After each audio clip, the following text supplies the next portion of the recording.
Hey guys, welcome to episode 2 of the Outfitter Connection podcast. I'm your host, Austin Pressey, and I'm here with my good friend and current mountain partner, Miss Felicia Marie. How are you? I'm good. Good. Enjoying the night. Yeah. Came down here to West Texas desert and go mess around in the mountains for a week, couple days. Yes, sir. Having fun yet? Absolutely. Just had a beautiful campsite fire meal. Made some skillet nachos. Which were phenomenal. Got camp set up. Cleaned up, organized. Glassed a little bit. Yeah. Just doing the thing in the mountains this week. Different than the usual spot for recording. Yes. Yeah, it's not in an office. It's not online. In person in the mountains and it's a spectacular place to be. Yeah. So if you guys hear any background noises, it's hard to tell. It could campfire, if the coyotes sound off, the bugs. It's just it's nice to be out here away from society for a few days. Check out. Unplug. Absolutely. And that's we talked about this a little bit earlier about how we as humans were not meant to sit on a couch and waste away. Absolutely not. I mean, the muscle mass deteriorates and you got to go out and live life. Yeah. There's nothing quite like these West Texas mountains. Like, you can go other places and see mountains, and people are going to comment, "Oh, y'all aren't in real mountains. You guys are in plateaus and mesas." But hike them. Come out here and put your Lamborghinis on and give it a whirl. You know, it's funny you say that though, because before experiencing these mountains, I had no idea how rough and rugged that terrain is. I had no idea how defeating it could be, and the resilience that you need to be able to push forward through mountains like these, because going out west is, one set of mountains out towards the Rockies. You go out down towards Tennessee and you get down into the Smokies, and that's a different set of mountains. And then out here, it's like a whole new world, and it's a whole new ball game. I don't know that I could say it enough that this place is absolutely spectacular, but it is challenging on so many levels. It tests you at every step, every turn, and to me, it's exciting. I'm always that person that I say that I really enjoy the suffering of the hunt, that it doesn't matter to actually harvest anything, that I really enjoy getting out there and getting in there and just the hike, the experience. That's what makes it worth it to me. Absolutely. And this is your second trip out here, although you've kind of lived vicariously through me because I constantly send you pictures of this place.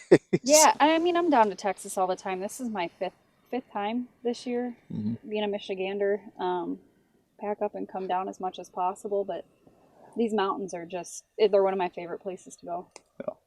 Your first trip out here, you brought a group of women from your group that you started, your organization that you started, Women of the Wild, and we had a lot of fun. It was challenging, but it showed the girls that they are capable in every facet.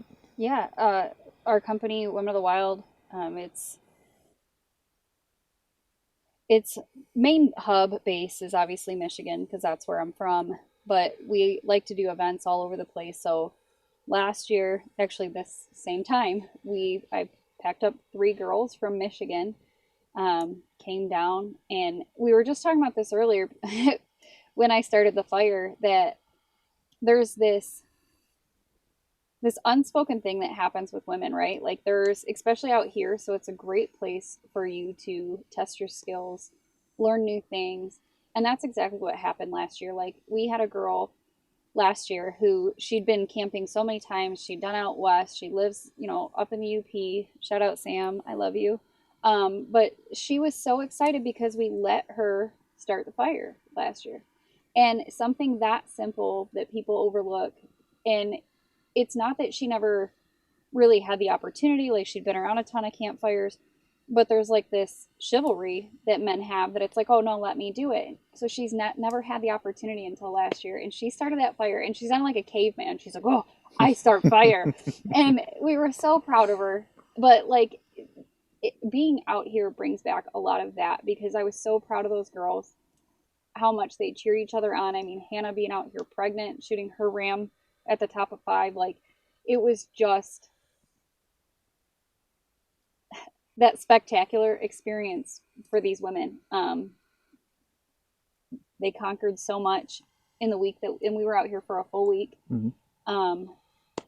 They conquered so much. There were so many times where you could see the exhaustion, you could see the want to quit, but they didn't have the will to quit. They had so much of like that I have to keep going and cheerleading each other on, and it was just something that a Michigan girl is never going to experience without coming down here. You talk about the quitting thing, and it happens a lot in this area. People underestimate.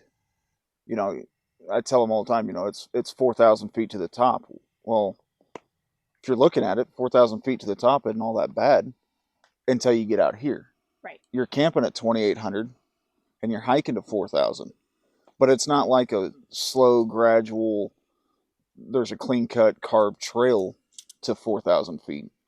Yeah, you're not getting in a truck and driving to it. This is putting lacing up them boots and hiking in, and it's a tough climb, and it's steep.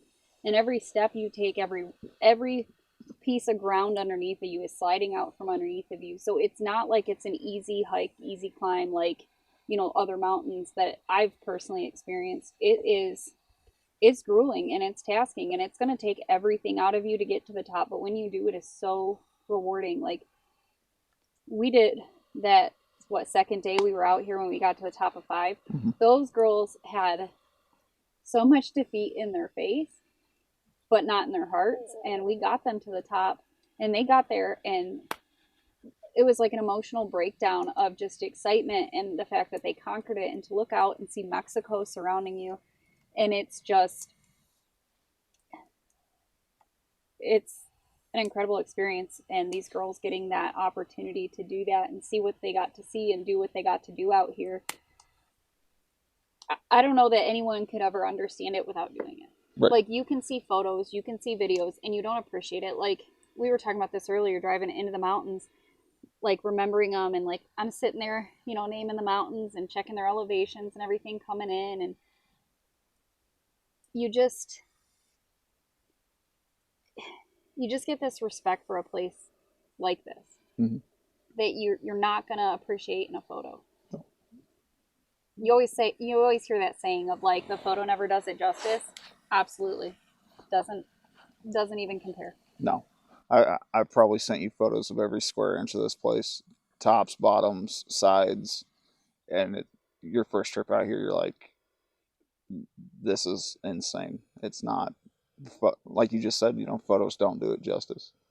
No, and I mean, once we got out here, you and I, our feet touched every top of each of these mountains that we got out here. We got into it, and we hiked our asses off. Like, I don't know, we were doing over 10 miles a day for the most part. Yeah. And I mean, yeah, we had a lot of sits of like glassing and looking for sheep, and the breaks for the girls, and it was early mornings, late nights. Like, I remember rolling out of camp at sunup and not coming back till 1-2 o'clock in the morning. And it's not easy. It's not like you're going to hike in there and go in for the morning and come out for the afternoon and hike back in the evening. Like, you could do it, but you're never going to get in there where the sheep are. And you have to move like a sheep, and you gotta get to the top. One of my favorites from last year was when it was so hot. For us from Michigan, you're like out here perfectly fine in a long sleeve, and I'm out here in shorts and a tank top dying. But the girls were hot, and we tucked them into a cave, made sure they had food, made sure they had water, and you and I pushed forward to scout. This is one. All right, I won't say it's my favorite, because my favorite was when we got over to 2. But this was one of the contenders, though, was when we got up, and you'll know what I'm talking about. Listeners aren't going to have any idea, but there was a rock that was almost like a hammock. And we got into that rock, and we like laid there glassing, and it was super cool, because it was hard as shit to get to. Mm-hmm. Like, it wasn't easy. Mm-mm. But once you got to it, there was this little bowl of like, I can't even explain. It was like a hammock of a rock, and we like laid in it and just got to stare at the side of this back side of the mountain and there's sheep all over the place, and there's like the sensory up there, and she's out looking around, and then all of a sudden there's more and there's more, and there's like these lambs coming in with the ewes, and it's just such a cool experience to watch them in their element, but be in their element with them. Yeah, being in their spot without them knowing that you're there, and that's a tricky thing to do because these sheep, they see like no other. It's it's hard to get up close and personal with one, and to be able to sneak in within 500-600 yards and just lay there and watch them. Well, it's funny because previously, like 2 seasons ago, every time you had a client with a sheep down or anything, I got the text on the inReach of like ram down, and you don't ever you don't ever grasp how hard some of these hunters have to hunt to walk out. And for those who think that like coming in for this type of hunt is going to be easy, they're wrong. Like I remember you telling the girls last year, put a wet sock in your mouth and run 10 miles on a treadmill and you might be ready. Mm-hmm. And legitimately, that even wasn't even enough of a warning of how hard it is. Yeah. And you hear people that are like, man, I didn't realize it was going to be this hard, or give up. And yeah, there's hunts out there that I'm sure cater, especially like once you get into high fence and everything. But if you want like a true backcountry experience, I mean, we're tent camping, no amenities. You don't have a shower, you don't have a toilet. You have a fire and you have a cot to sleep on. And that's, other than that, you're under the stars in this wall tent. And it's just, it's an experience. It's a unique experience, and there's a lot of things that can go wrong, and that's where it falls on me. It's I try to make sure coming into it that we've got everything we need. I've fallen short a couple times, forgot plates this trip, but And a spatula. and a spatula And a cutting board. and a cutting board.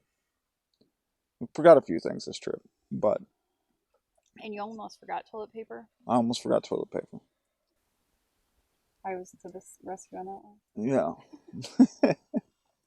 But it's just it's easy for somebody to sell an Aoudad hunt. It's not easy for somebody to sell an Aoudad experience. Absolutely. And that's what I feel this place has. It's an experience. Like you can hunt Aoudad with various outfitters and you can have a different experience with each one. But in my opinion, getting out here and doing it in this style, it's almost paying tribute to that animal of like getting in there and working as hard as they move on a daily basis. Like getting up in the mornings and seeing them up on the tops and start to come down, and then the heat of the day they go back up into the shadows. Like you're kind of doing the same thing with them. Mm-hmm. And you're not going to do that in a lodge driving around in a truck. Like you're not going to get that same experience as you would doing it this way. And I think that you appreciate it at a whole new level. So if backcountry mountain hunting is something you want to do, photos don't do it justice. You got to come experience it for real. Yeah. Well, you run Women of the Wild, and you've had that going since 2021. Let the listeners know kind of like what it is, what your guys' mission is, what you guys are all about, because I think it's important what you're doing, and what you're doing really does matter.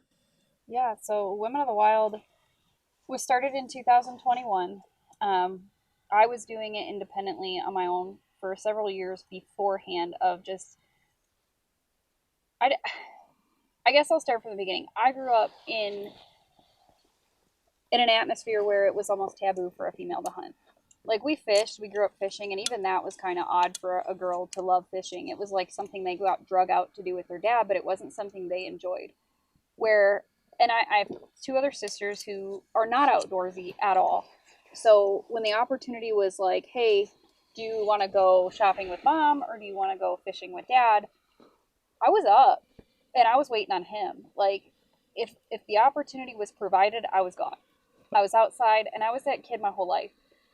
But then I got into my late teens and decided I wanted to try hunting, and I did. And it was very hard because it wasn't something that was okay for, like, I couldn't go to deer camp. I wasn't allowed at fish camps, like, because I was a female. And I remember sitting at one of my best friend's birthday parties for his kids, and we were talking. They were boys were talking about salmon camp, and I was like, "Is this the year I get to go?" And they were like, "Nope." And I was like, "Man, screw you guys! I'm gonna start my own."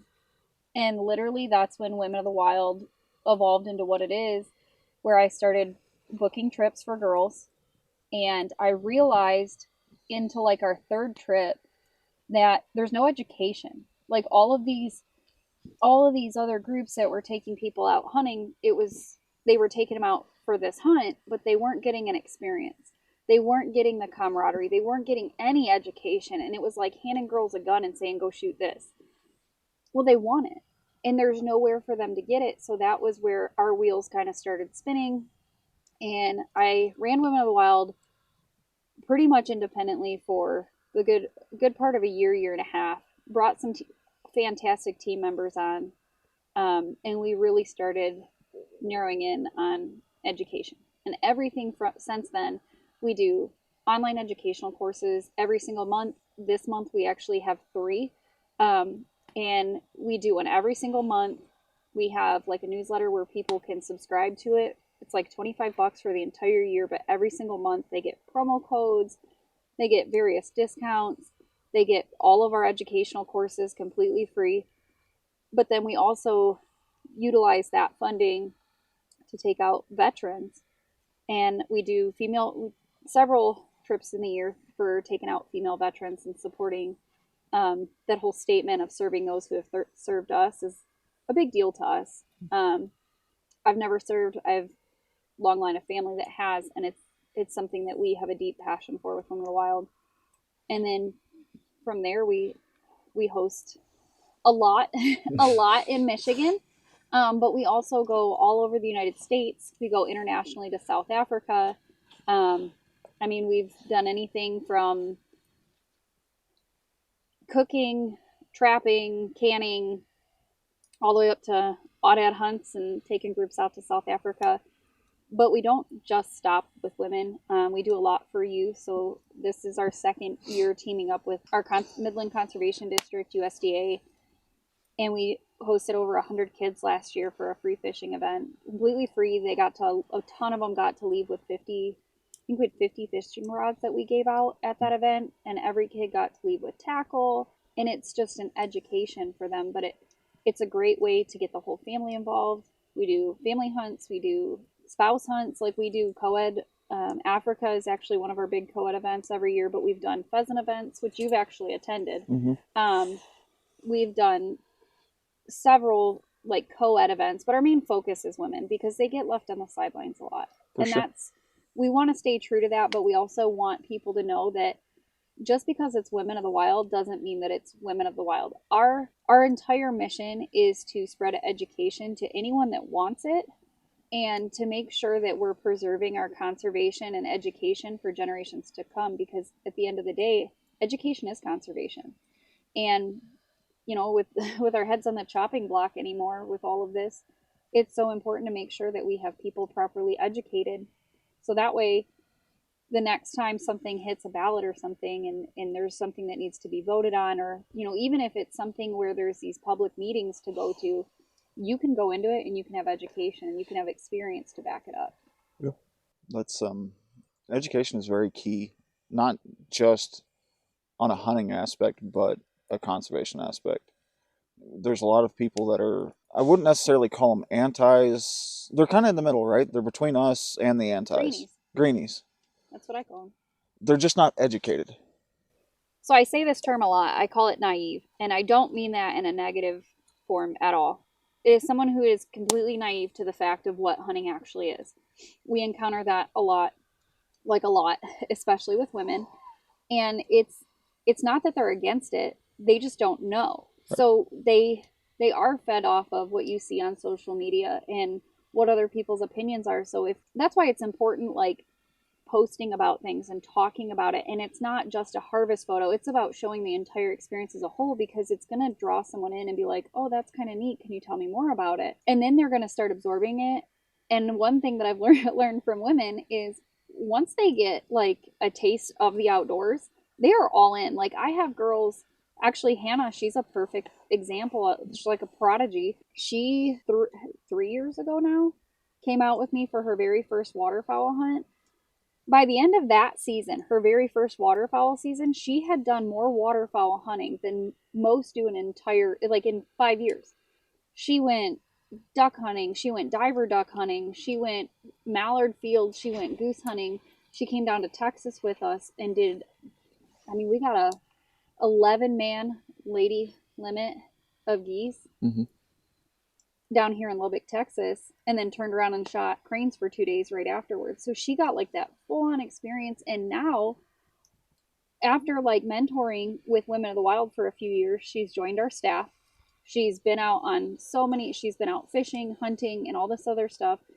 Now, her main focus and her passion is to share that with other women and share not only what women like not only share what Women of the Wild offers, but what it can do for you as a person, and how she's been able to really utilize it to benefit herself and forwarding herself and her education, but also being a fantastic outdoors woman who does a lot for conservation. I mean, she's part of DNR. She works for them. She does volunteer work. She actually works for them, and it's a pretty incredible thing. It's kind of like if you were in school, right, as a teacher, to see your students grow up, graduate, and then they go teach. Mm-hmm. Like that's basically what I get with her. And we have a great friendship, but we've built it through Women of the Wild and doing things like this and not being afraid.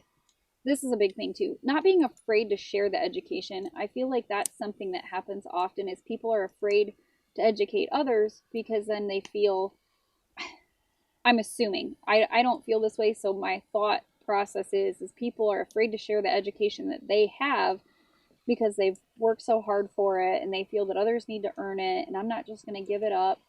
Absolutely give it up. Mm-hmm. Don't make somebody go through 5-10 years of digging to figure something out to find the wrong way to do it 17 different times before they find the right way. Like if I can advance anyone, male, female, youth, especially youth, in the tools that I've learned, and I'm not some pro, I'm not some expert, I'm a jack of all trades, I kind of dabble in everything, but if I can share my knowledge of what I have learned from doing it wrong so many times for you to do it right and not have to go through all the wrongs, I'm gonna do it. Yeah.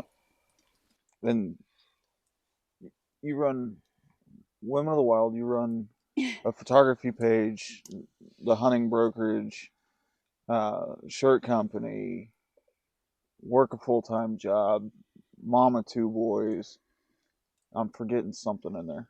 Oh, you run social media pages for various people. You guide. And I always hear people, oh, it must be nice for you to take off and go do this. Must be nice to go do that. And 9 times out of 10, I love your response because it's like we all have the same 24 hours in a day. It's what you do with it that matters. Yeah. And people don't understand, like, there's people out there that look at you and they're like, oh, she's always getting to go do this. You've earned your place in the outdoor industry. Well, two of my biggest pet peeves, the sayings, are it must be nice and it's because you're a girl. Mm-hmm. Like, I call bullshit on that because it doesn't matter your sex, it doesn't matter the color of your skin, it doesn't matter. Like, what matters is being a good, honest person and people seeing that. But also it must be nice. You coined it. I mean, that is my biggest phrase that I tell people when I hear it must be nice is, listen, we have the same 24 hours in a day. What's your excuse? Mm-hmm. It's not. And a lot of people don't realize that. A lot of people think that I do this for a living. I don't. I work a full-time job in healthcare. I'm a single mom of two boys that are feral at best. And they're avid outdoorsmen. So we enjoy, I mean, I'll work a 10, 12-hour day and then we'll go hit the trap line for, 4, 5, 6 hours in the same day. Mm-hmm. So I'm putting in typically an 18-hour day minimum between getting kids to school, working my job, getting kids from school, working, whether it's trap line, scouting, like 365 at something. And then you got dinner, get the kids ready for bed, and then, doing our, like, I'm a host of a podcast myself, so then I'm, getting people scheduled for that, or booking trips for the future, updating websites, responding to messages from people with questions. And it's like, I'd be lucky to get like 4 hours of sleep in a day, but I enjoy it, No. and that's why I do it. And I think that's where people don't understand is a lot of people want it, but they're not willing to work for it, and they don't realize how much sacrifice. I mean, the sacrifice with your family, the sacrifice that you have just with your mental state. Like, there's definitely times where it's hard, and you feel like, I don't want to do this anymore, and you'll fall into a funk for a day, 2 days, a week, a month, and you just have to know that it's okay to take a mental break and focus on yourself, but then get back in gear and get back at it. Because to me, what companies like Women of the Wild and there's a ton of other groups out there, and I'm also a mentor for the First Hunt Foundation. In groups like that, you're making a difference, and that's my biggest stride, is if I can make a difference while my feet are on this ground, that's what I'm going to do. If I can impact people while I have the capability to do so, then I want to do that. That's something you always say too. Is like, even if you do all of this and you have a great impact on just one person, then it was all worth it. Yeah, absolutely. People get caught up in social media. I'd delete it all tomorrow if I could. I shouldn't say if I could. I can. I choose not to because of the trust and the value that people find within you of having a social media platform, unfortunately. But you have to stay connected, and you have to build that relationship. Plus, I want to see, I want to see these girls, how they overcome and adapt moving forward. I am probably everyone else's biggest cheerleader. I just love following other people in the outdoors. Doesn't matter if you're a man, a woman, it really doesn't matter. I just really enjoy seeing people being successful. It's I never feel jealous. I just get so amped and so excited when I see, somebody got an award for this, or somebody got this incredible harvest.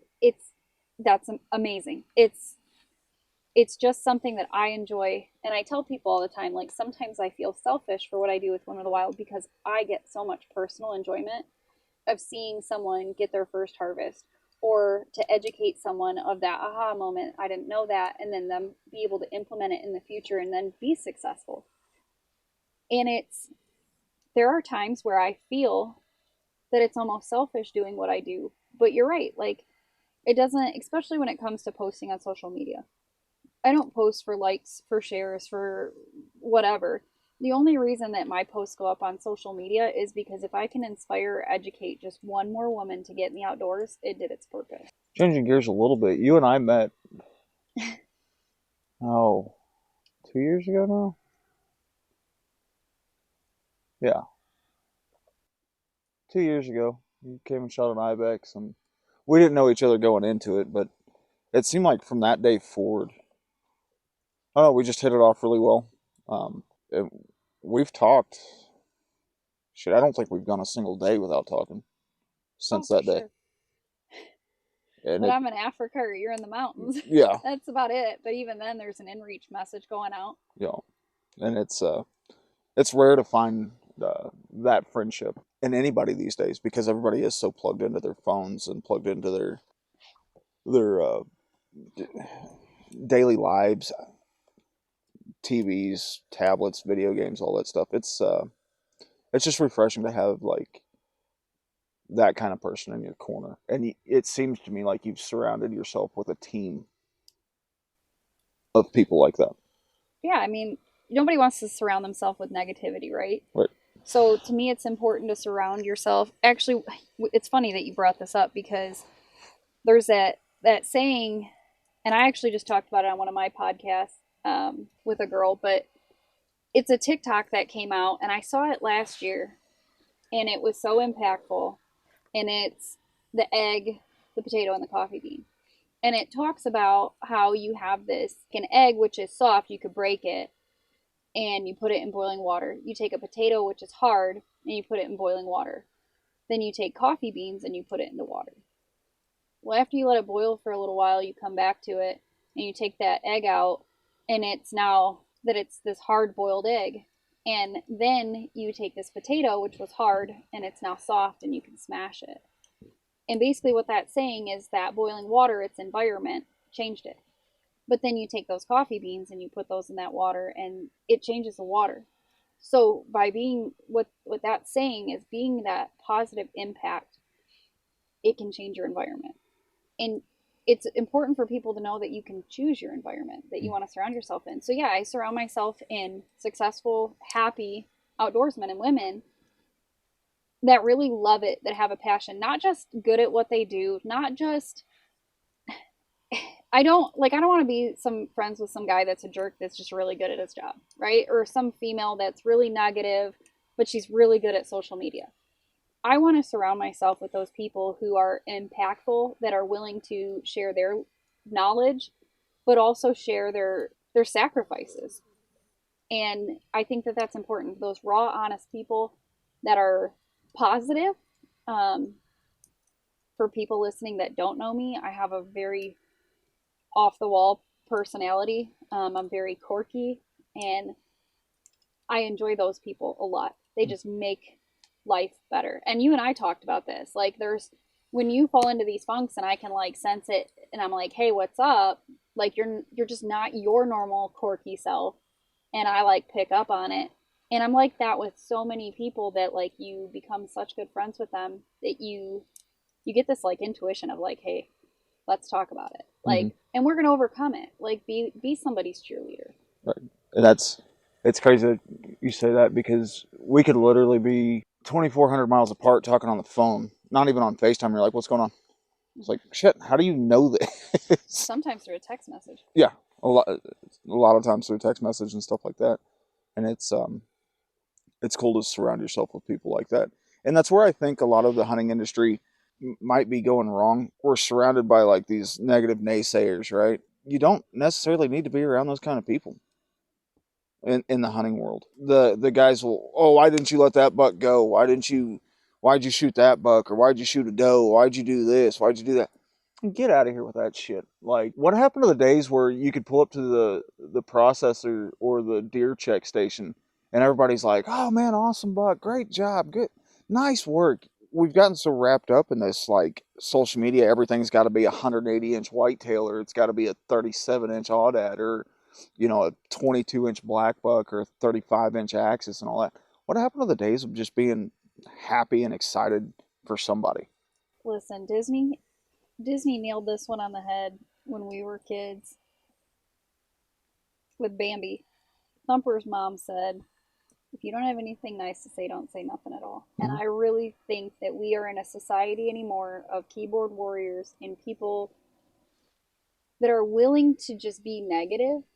And I personally think that you're not doing anybody justice by, smashing on some kid because he didn't shoot a big enough buck, or to what your standard is. To me, my motto, which I believe this actually came from Ted Nugent, was, if it's a trophy to you, it's a trophy to me. And that is something that I very solidly stand by. And that's also the type of motto personality that I surround myself with, is those same people that have that same mindset of, you're just excited for other people. It doesn't matter. Um, I mean, there's definitely like unethical things that obviously we're not going to support, but at the end of the day, if you were doing it legally, you had the right licensing, you're using what you're supposed to be using to do it. At the end of the day, I'm just happy to see you got out there and did it. Like, I don't think people realize the sacrifice that others have, until you've walked, a mile in someone else's shoes. You just don't know. Like, what if they only got out that one or two times that season? What if they really need meat in their freezer? Like, it just should not matter. Mm-hmm. And it's very unfortunate that it does. Yeah, I couldn't agree with you more. And it's sad, because as a hunting community, we're already, like you said, our heads are already on the chopping block. We don't need to destroy ourselves within. We've got enough pressure from the outside world that want to see us fail to begin with. Absolutely. And now we're starting to see where, there's positions being put in by anti hunters or the uneducated into these boards that are protecting our hunting rights, and that's a scary thought. Hmm.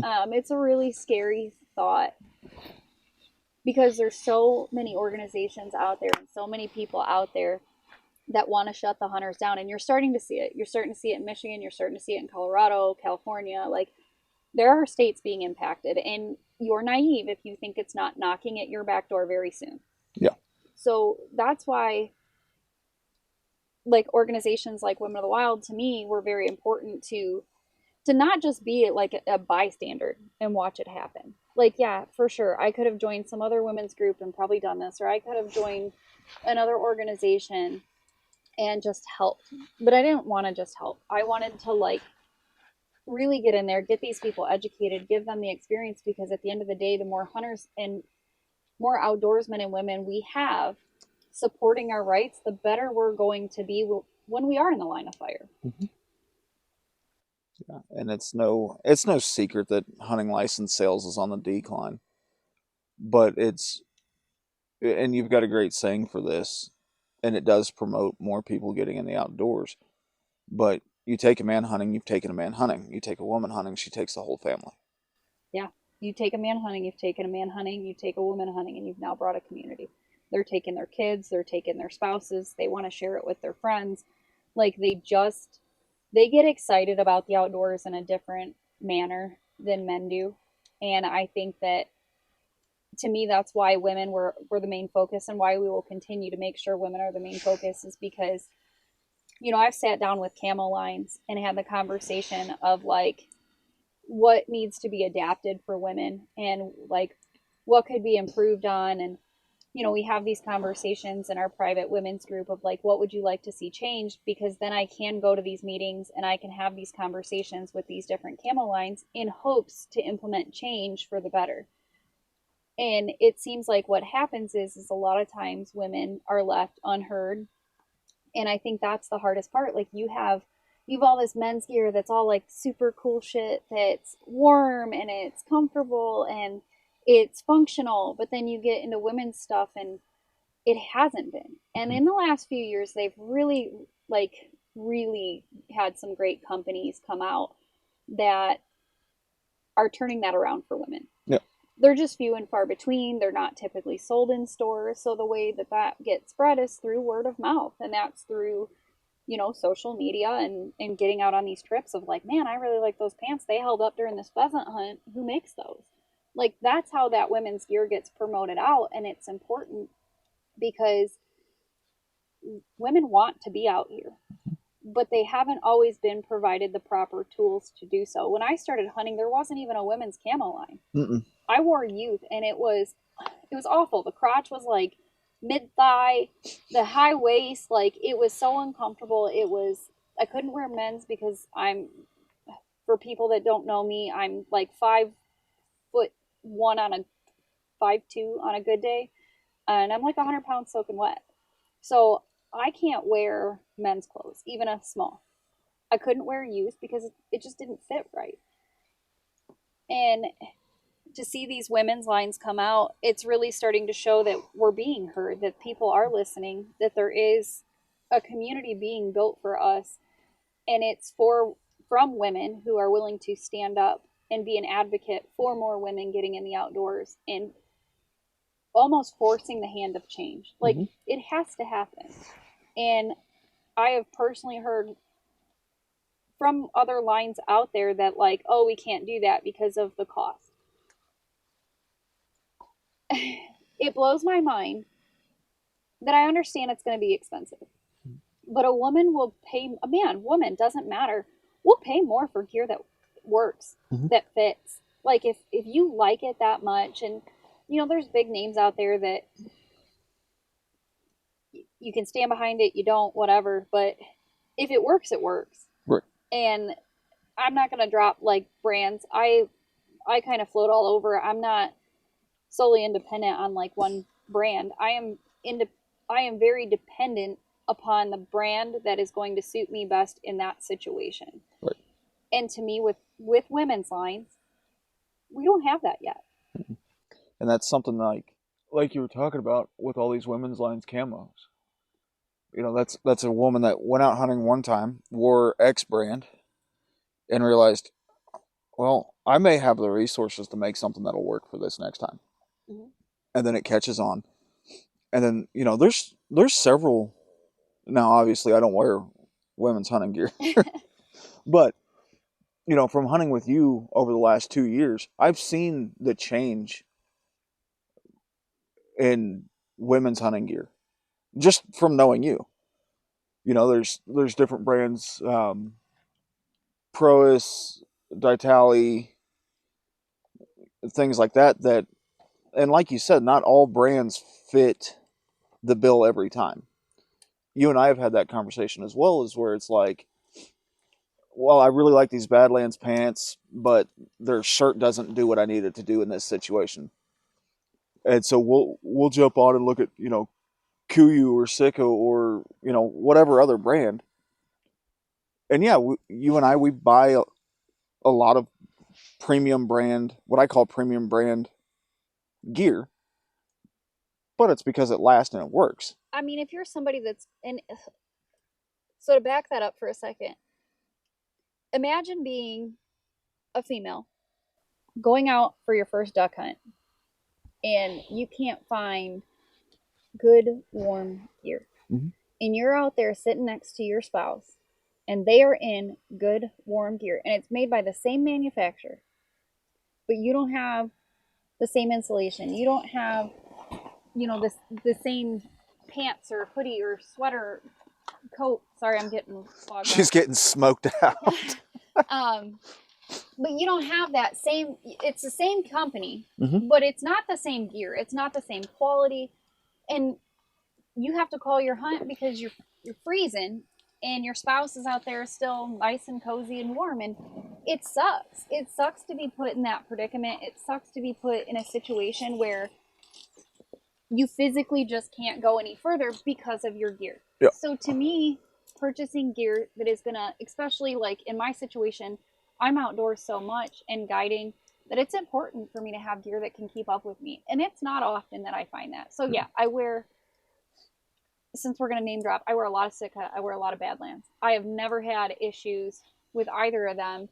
Um, like the tip for Sitka, my Hudson bib set, I wear that a lot, Mm-hmm. a lot, hunting, fishing, and everybody complained about the zippers, and I just use bowstring wax on it, and I've never had an issue with Right. any of my zippers. And that's thinking outside the box. For sure, like I've used chapstick in a pinch and stuff like that, but like my Badlands gear, especially in these mountains, like I love it. My Mm-hmm. Sitka gear in these mountains, I love it. And there's, I wear Ditali, I wear Girls with Guns, I wear Prois, but I wear them all in different situations. Right. Like I went into this and I kind of delved into it a little bit with like Prois to me is my absolute favorite so far for upland hunting. Mm-hmm. I have yet to find a pair of pants that can withstand the fields that I go through. Right. And I've had a pair of Prois pants now for going on 3 years that still hold up. Mm-hmm. So yeah, I'm going to support that brand in that, but I've worn it, you know, in other situations where I didn't care for it as much, like out waterfowl hunting, and it's more of a pattern thing. I'm a big concealment person. I mean, shit, out here in the mountains, we have pictures from last year that you couldn't even tell I was sitting 40 yards from you because Yep. I was in my Sitka marsh. And it was that, like you said, thinking outside the box. Most people don't think to wear your duck marsh, gear. yeah, your duck gear, out waterfowl hunting gear into the mountains. But what I like to do is I like to look at photos of the terrain that I'm going to be in, Mm-hmm. and I like to match it as best as possible, even if it's like deer, right? That's a perfect example.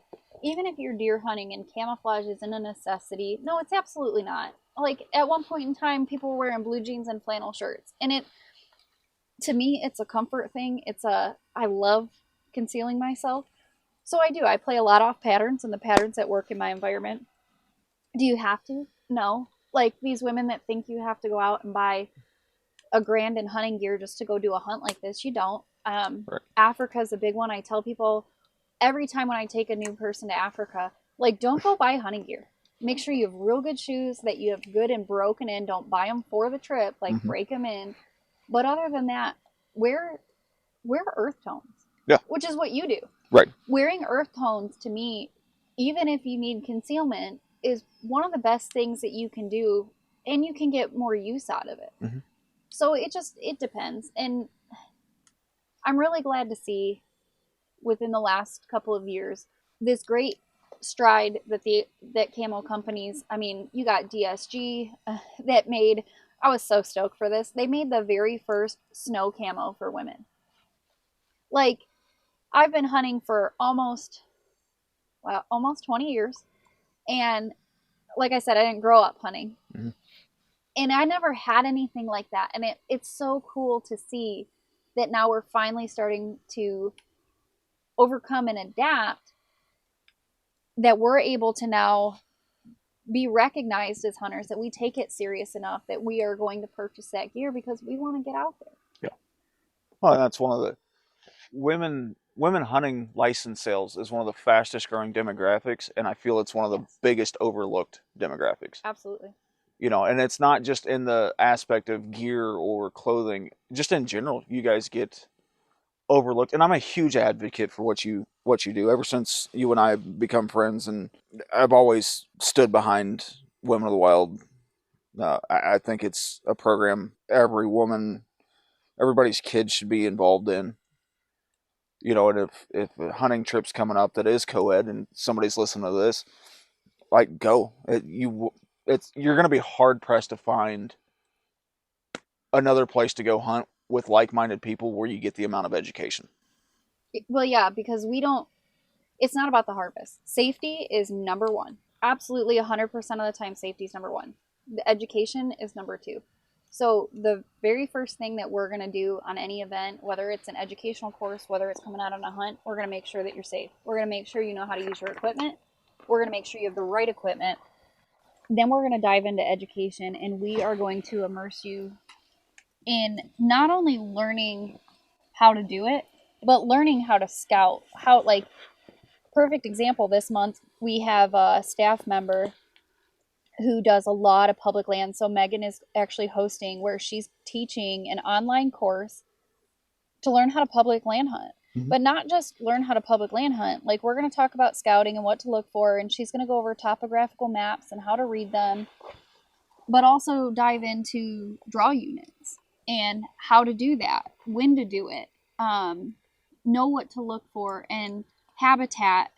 And it's very important to give someone, in my opinion, it's very important to give someone all the tools to be successful, and that's what we are here to do. And if we get a harvest, it's great, but it's a bonus. Right. Fred Bear, I believe, said it. If you base a hunt solely on the harvest, you've missed the goal completely. It's my staple on my Facebook, actually. Mm-hmm.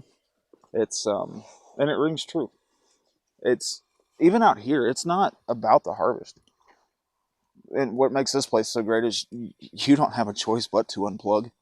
I mean, we're recording this with my computer and microphones and stuff like that, but that's just because we came from one place and came straight here.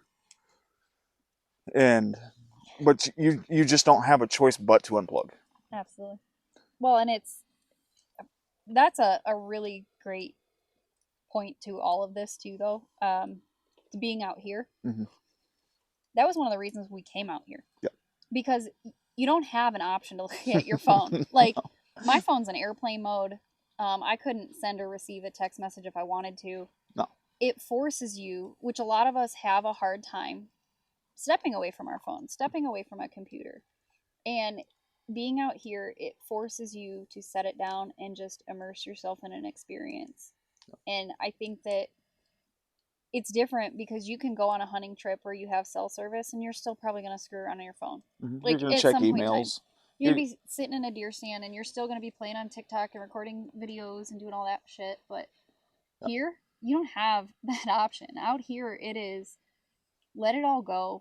Have a conversation. That's what I really enjoy about stuff like this is you are forced to stay in the company of those who you are with. Mm-hmm. And I hate I hate our society of everybody's got to be like your neighbor's so close to you that they could hand you a roll of toilet paper while you're taking a shit, right? Like Right. that's a society that I feel like that we're growing more and more into, where you crave this wanting this. You want to be able to step away. You want no amenities. You want to go back to your primal roots of starting a fire to putting up a tent and just getting in there, trips where we do water filtration and trapping. And there's something about that native primal instinct that we all do have. And like you said at the very beginning of this, our species was not designed to sit on a couch, to veg out and watch TV, like Overeat. overeat. Our species was designed to hunt. Mm-hmm. Our species was designed to be physically active and to step away from society because it pushes it out there, right? Yep. Like to get out here and work your tail off, whether it's a successful hunt or not, the fact that you're out here and enjoying the company of who you're with without having to do it through social media, that's a win to me. Mm-hmm. Yeah. And to switch gears and once again switching gears, but you work, you get some pretty cool opportunities with some great brands, right? And we're gonna name drop several of them, and feel free to tell me to take some of them out. I don't care. But we came down here. Both of us are big fans of Sika, big fans of Badland. I've got a buddy that runs a nutrition company out of Midland, Texas, Adventure Well. He supplied us with our meals for this week. Big fan. Um, you've got to meet, and it's because of your hard work and your presence in the industry, but you've got to meet and work with some really great companies. You want to hunt with fatty smoked meat sticks, split reed. You've hunted with some great outfitters. Um, you know, hell, we're sitting here with probably one of the coolest coolers I've ever seen in my life. Yeah, for those who don't know who goat coolers are, Goat Box, met them at the NWTF this year in Nashville, Tennessee, and really hit it off with them, but really truly enjoyed their product. So I actually flew their cooler down here for this trip and slapped a set of wheels on it just to make transportation at the airport easier. But it's got this dry storage on the sides, which has my medic box. It has all my spices in it. It has our proteins in it. Gosh, I know I'm forgetting some stuff, but it's got this locking compartment for all your dry storage. But then it's got this, yeah, it's pretty awesome, and I can't wait to see what these mountains do to it. Yeah, and I bring the gear and the products that you brought down up just for the simple fact of they're not give me's. You've paid for all of the gear that we have. Most of it. Most of it. I mean, so, and here's the thing, like, yes, I'm gifted things or sold things at a discounted rate often. Not all the time. Mm-mm. Sometimes I buy stuff full price, just like everybody else. But I look for quality and I look for American made. I look for companies who are out there to support the working man. One of my very good friends, Stump with Arms Custom Calls, somebody that I've met through all of this, and we've grown an incredible friendship. But you can go buy all these duck calls, right? Mm-hmm. And they're just a duck call. Right. And they're hard, especially for women to learn on. And when I first got into duck calling, I always was told, like, you need a double read to be able to learn. And him and I started talking, and full willing to purchase calls at full price. I'm not asking for a handout, but I just want the best quality out there. Little did I know that it's the only quality that should be out there. Those single reads, I have taught so many women to blow a duck call that couldn't do it, that have sat for years trying to learn with their husbands. Mm-hmm. And I can sit with them for 20 minutes and they're actually making a quack by the end of that 20, 30 minutes. And I carry my duck calls with me everywhere now for that purpose. I've taught youth how to duck call, and I'm not some like expert. Right. You've taught me how to duck call. But it's I can teach the fundamentals. Right. And then you kind of got to learn it from there. But yeah, I've purchased calls, I've purchased gear, I've done a lot of it at full price without, I never ask for discounts, I don't ever ask for handouts, but I am willing to support good quality. Right. And that's a big thing too, is, you know, you might see somebody out there who is pushing product but doesn't actually truly believe in the product they're pushing, but it's Or even use it. right, but it's because it was given to them, Mm-hmm. whatever. If I'm sent something or I purchase something and I don't like it, I don't share it. Right. Because I don't want people to spend their hard-earned money on something. And one of my really good friends, he says this all the time, just because you can charge it doesn't mean you should. Right. Right? So, like, the American hardworking man and woman work so hard for the value of $1, and for people to charge astronomical prices just because they can, or run things as limited editions when they're not, like, it's disheartening to hear that an American working man doesn't respect another working American man Mm-hmm. just to line his own pockets. And we see that a lot. Yeah. And the thing with this show is we're not going to name drop the shitbags in the industry, but I've had my fair share of run-ins with a few different people, and I won't give them the time of day. Mm-hmm. If I order something from you and you tell me, hey, it's going to be there in X amount of days and it's not, like, I get Or it. the wrong product. Or the wrong product, or, you know, I get shipping delays happen, and I get, like, orders get mixed up in a deal. But whenever I message you about it and it goes 3 or 4 months without a response, I don't need your product. Yeah, no, I mean, to me, the biggest thing is honest and quality. Yeah. I really, like I said, I look for American made. I think that in our time now, more than ever, we need to be supporting American made Mm-hmm. companies. Otherwise, we're sending money over to Countries that damn near own us. Yeah, countries that absolutely hate us. Yeah.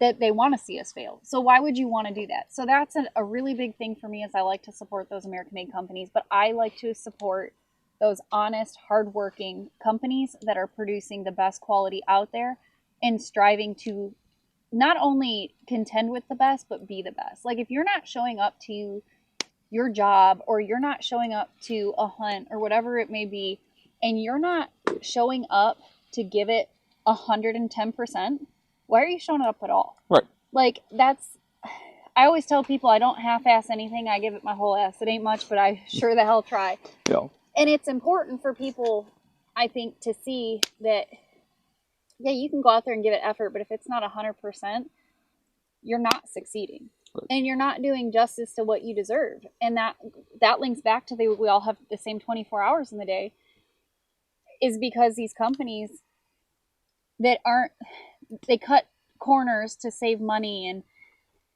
charge more. Mm-hmm. People are willing to pay it for good quality product. Like, you don't have to cut the corners. But, like, there's so many companies out there that are amazing companies. Like Boss Shot Shell is one of those companies that, one of my favorites. I reeled you into them last season, and yeah, made a believer. I'm a really big supporter of Boss, because not only are they to me, the best quality out there, but they're a Michigan-made mm-hmm. company. They're in Michigan, and they're good people. They're honest people, and they just genuinely care. They care about feedback. They want to hear, like, hey, this worked great, or hey, this didn't go right. And that's a huge thing. Like, it's okay. It's okay. And that's actually how I've built a lot of the friendships that I have. Because all these companies, like Andy with ACC Crappie Sticks, mm-hmm. these are all people that, like, I can be honest with them. I can call them and be like, hey, this broke. And they're like, oh my gosh, we're going to fix this. I respect that, because that tells me that you respect my hard-earned money mm-hmm. to replace something. And I'm not saying that ACC's ever broke on me, because they haven't. They've been fantastic. But I'm just saying, for companies out there that are doing good and doing quality product, mm-hmm. but keeping the consumer in mind, is so important. And you have so many companies that they don't care about the consumer. All they want is your dollar. Yeah. Those are the companies that I have a hard time supporting. If I feel that the only reason I'm purchasing your product is to share it on social media, I'm not going to do that. Like, I want to share it And not because I have to. I won't ever sign contracts either. I will not ever agree to sharing product. I share things because I love them and I want other people to have good quality product in their hands. And when somebody needs a cooler, I can be like, well, I've tried X, Y, and Z, and I'm going to tell you this is why I like this one better. Mm-hmm. And it's not because you're getting paid. You're not. I don't get paid a dime. You don't make anything on. Is there a product that you push for people that you get a commission on? Mountain Ops. Mountain Ops. Other than that, but it's not. And I don't even do that anymore. So I used to do the affiliate with Mountain Ops, and I still utilize the product, mm-hmm. and I don't share it as much as I should. I actually got you hooked into it. Yeah, you did. You got me off my energy drinks and all that crap, and that's other than a can of Dr. Pepper and a Coke occasionally with my bourbon. So I may not share it on social media, but I share it out on the events, and I talk to people about it. Mm-hmm. And I stopped doing the affiliate link, and it wasn't.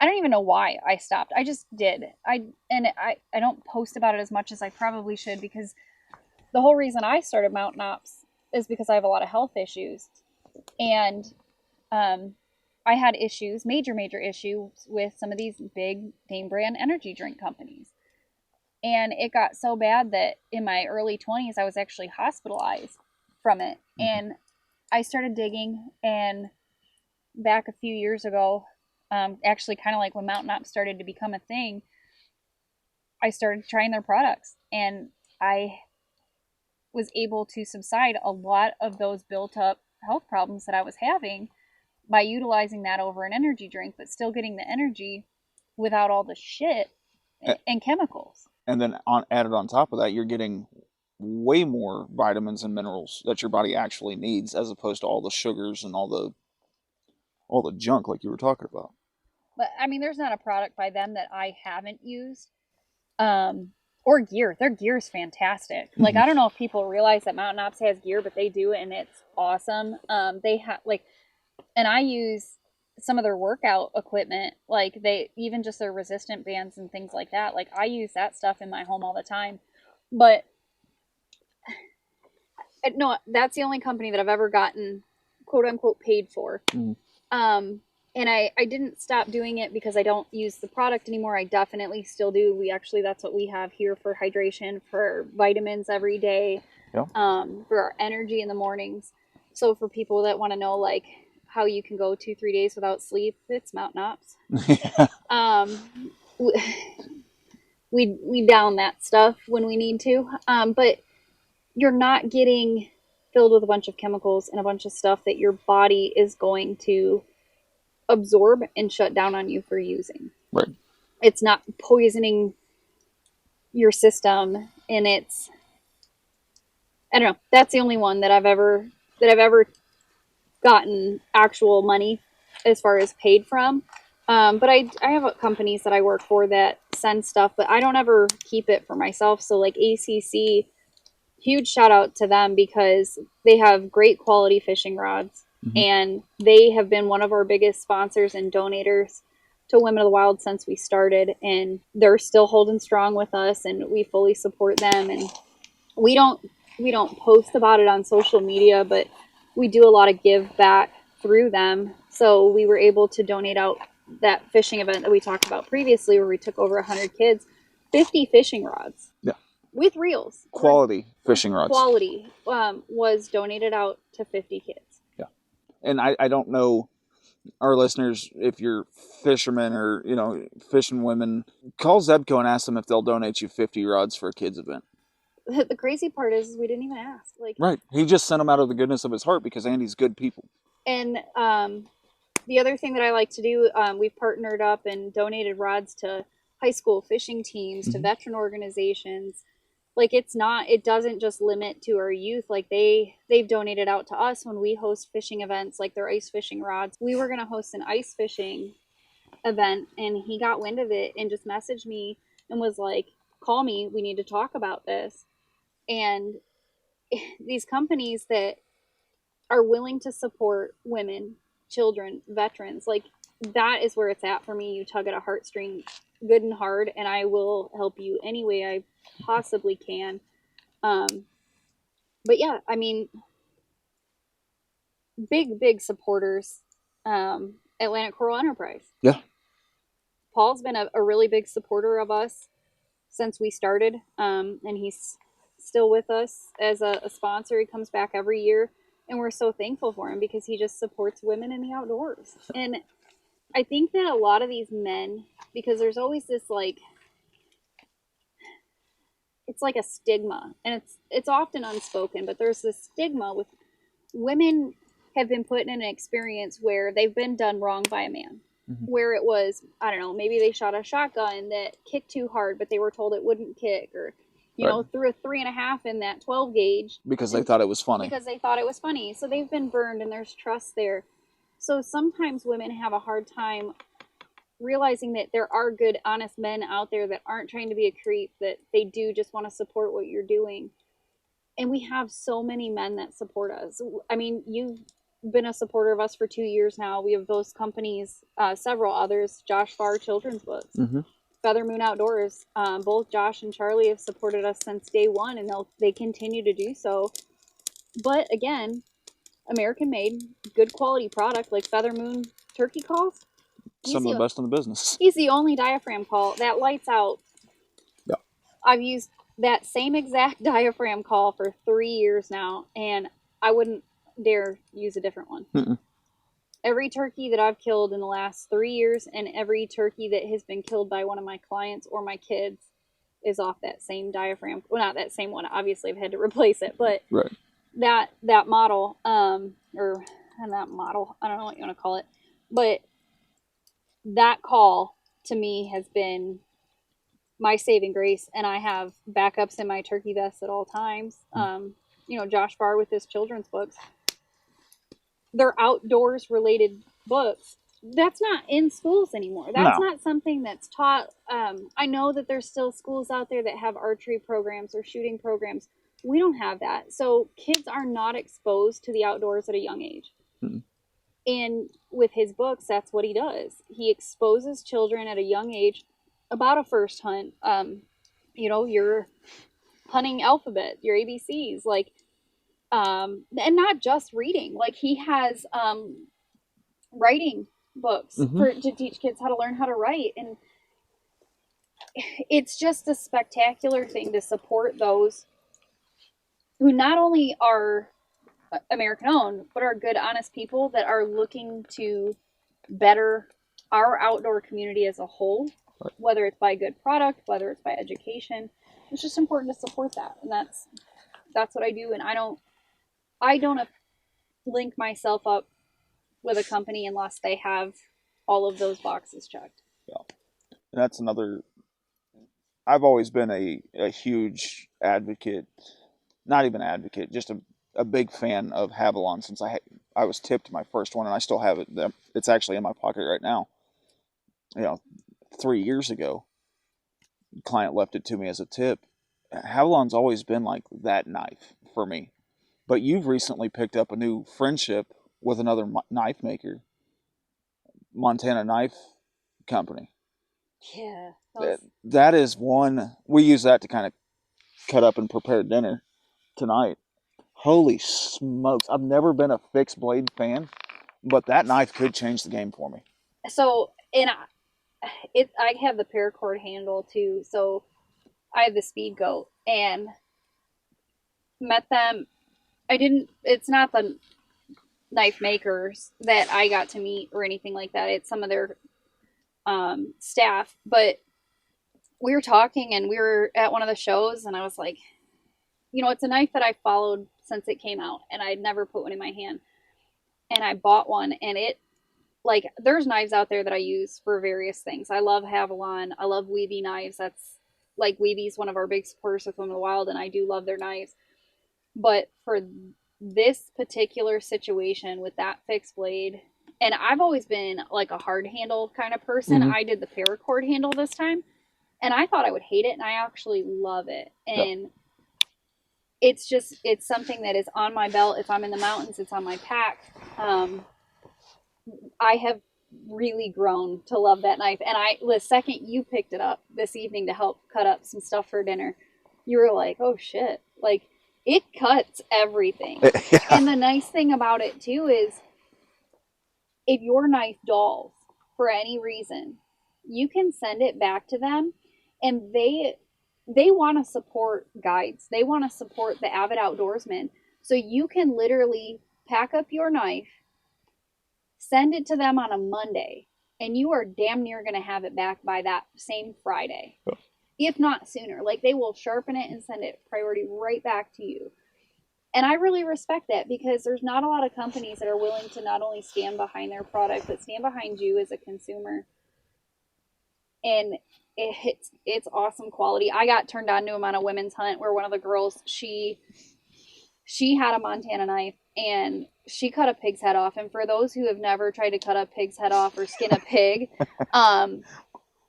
it cut through that pig, and I mean like a monster hog. It cut through that hog's head like it was hot butter. Yeah. And it was so impressive to me that I was like, I have to own one of these knives. Yeah. I just have to try it. And I did, and now I can't put it down. Right. And I think that's why you and I buy a lot of gear that we do. And my intention for this episode, surprisingly enough, was not to be a gear tech episode, but here it is. Actually, I think when we first talked about this episode, it was supposed to be about turkeys. Yeah, well, yeah, but that's why we support the companies that we do. Badlands, unlimited lifetime warranty. Doesn't matter what you do to it. Oh, absolutely. Right? Like I could take Badlands, if you're listening, I apologize for throwing this out there, but I could take this jacket, trip over a rock, land in the fire, package it up, send it back to Badlands, call them and say, hey, burnt my jacket. They'll send you a new one. Yeah, they want you to use their gear. Yeah. Like, I can't even tell you some of the little phrases that they have on their tags. But basically, they want you to use it and abuse it. Mm-hmm. And this is the proving grounds. Yes. And if you have used it and abused it and it fails on you for any reason, you send it back. Mm-hmm. They send you a new one. It has to be in the same size, so it can't be like, oh, well, I gained 40 pounds, I need to size up. Like, you can't do that. But if you're out here and you rip your pants or you bust a seam or whatever it may be, it's getting replaced. Yep. And Sitka does the same. Sitka's really good with that. Well, and that's why we both run Vortex too. Yeah. I have to tell you, Vortex, because, and it's really odd, right? Like, it's almost like Hoyt and Matthews, this like battle. Mm-hmm. Where Vortex, you either hate them or you love them, and I have to say Vortex, to me, no one contends with them. No, it's the best bang for your buck. You can go spend $3,000 on a pair of Zeiss, or you can go spend $350 on a pair of Vortex, and you're getting the same quality. You're getting great quality. With better warranty. With a fantastic, and just the customer service. Yeah. Like, and that's a big thing, too, with these companies you buy from. Dig into their customer service. Call them one day. Mm-hmm. See how quick you get through to somebody. Tacticam reveals. They're cell cams. Tacticam is another big one. Tacticam is a great company. I used to use like these knockoff Amazon trail cams with little tiny SD cards. And I bought Tacticam Reveal one year. And I loved it so much. But here's where my turning point was. I had an issue on the third one that we put out. And it was something to do with the app. It wasn't even the camera's fault. And they were like, boom, on it. Fixed it within a few minutes. No questions asked. I mean, just the customer service alone is, you have my vote and support. Absolutely, because, and this isn't being any type of way, but you call a lot of these companies and you don't get an American-based customer service. Oh, that drives me nuts. With anything. Right. I work in healthcare, and that drives me absolutely crazy. That I won't even dive into that. No, we'll leave that one alone. Listeners, if you know what we're talking about, you know. But it's important to me, especially so with Vortex, with Badlands, with all these brands that I use and carry and every day. If I call you with an issue, and I understand a lot of the issues are self-inflicted, right? Like, last year I dropped my spotting scope off the side of one of these mountains. I called Vortex and I had a new spotting scope the next day. Yeah, before you even had to send your old one in. Yeah. Yeah. And it's just to know that, Shit, my binos. yeah, your binoculars are the same way. Just to know that as a guide, as an outfitter, that you have that support from some top tier brands. You go, you call one of these other brands, and it's basically like, sorry about your luck. Go spend another $40 or $50 on our pants because you popped your inseam. That's your fault, not ours. That's not due to our quality. That's just due to your abuse. I don't need a company like that. I need a company that I know they have my support, but not only that, they support me as well. Right. Well, yeah. I mean, you're spending your hard-earned money on a product in hopes that it works for you, and when it fails you, especially in the field, that's a hard pill to swallow. It, to me, I think it's a real hard pill to swallow. Of like, well, I bought this gear, I paid this for it, it failed me, and you're not even willing to support the failure on your gear's end. Yeah, exactly. Well, Miss Felicia, I think it's time for us to crawl at our tents and call it a day. Yes, sir. We've got an early morning and a hellacious of a hike planned for tomorrow. We're gonna put some miles on the Lamborghinis tomorrow. But tell everybody where they can find not only you but your podcast, Women of the Wild, and all the other everything else. Oh man, this is like another half hour of your episode. Um, I would say the biggest, easiest place to link up is Felicia Marie on really any social media platform. Once you get to that, everything else is listed. Women of the Wild. Women of the Wild is on Facebook, Instagram, podcasts. You name it, it's out there. TikTok, Snapchat, everything. But aside from that, MS.Guided is my guide service. If anyone is interested in turkey hunts, waterfowl hunts, if you want big game experience or really any hunting outdoors experience, Mitex Broker, it's my broker agency. Um, and then from there, I mean, we listed it earlier. Drippin Wet T-shirt company, laser engraving. Um, yeah, it's all on there. I don't know where to even start with it all, but it's Yeah, there. yeah, and I don't know. I really enjoyed this episode because it's not so much as a business episode as much as it is just two friends hanging out in the mountains and shooting the proverbial shit. Hopefully, we're not shooting shit tomorrow. But I hope we're shooting something tomorrow. oh, we're shooting animals, but we're not shooting shit. Oh, Um, that could get messy. that could get very messy. I like to close these episodes out. Same thing with your podcast, where you close them out with a piece of advice or a piece of education. What's yours? My piece of education. Or advice or tips, tricks? My biggest advice is go do it. Say yes. If you have a want to do something, there's enough resources out there for you to do it. Doesn't matter if it's a hunt that you never thought you could do in a million years, if it's a bucket list, say yes. Don't be afraid and don't get caught up in what you think you can't do, because you can do anything that you're willing to put your mind to. And I just encourage anyone that listens, whether you're a man, a woman, to get involved with groups like First Hunt Foundation, with Women of the Wild. It's so important to have support um, out there in the outdoors, and the education being adapted to how your learning styles are, to put you up for success. And the biggest thing that you can do for yourself is pull yourself out of your hole, get out of the I can't do it or I'm scared, and just try it. Mm-hmm. I always say that you never know if you like it till you try it. And I think that when it comes to the outdoors, like there's not anything that I'm not willing to try to do to see if I like it. And for the most part, there's not a lot of hunting. Like there's styles of hunting that I've found that I'm not a big fan of. Like I hate sitting in a blind. Mm-hmm. I am a spot and stalk person, 100%. I'm a go mobile person, but I wouldn't have known that had I not done it. Right. So you got to do it. You got to try it. Whether it's bow fishing, whether it's big game, whether it's waterfowl, just get out and do it. We weren't meant to sit on a couch. Mm-hmm. It's I appreciate you not only being on the episode, but I appreciate you coming down and hanging out. Absolutely. I appreciate you having me out here. Our friendship means a lot to me. And I'm excited to have yet another year under our belt out doing this shit together. Yeah, it's we did it last year and didn't hate each other, and I don't think we're gonna have that issue this year either. Well, guys, that's the end of this episode, and just get out there and grind it out.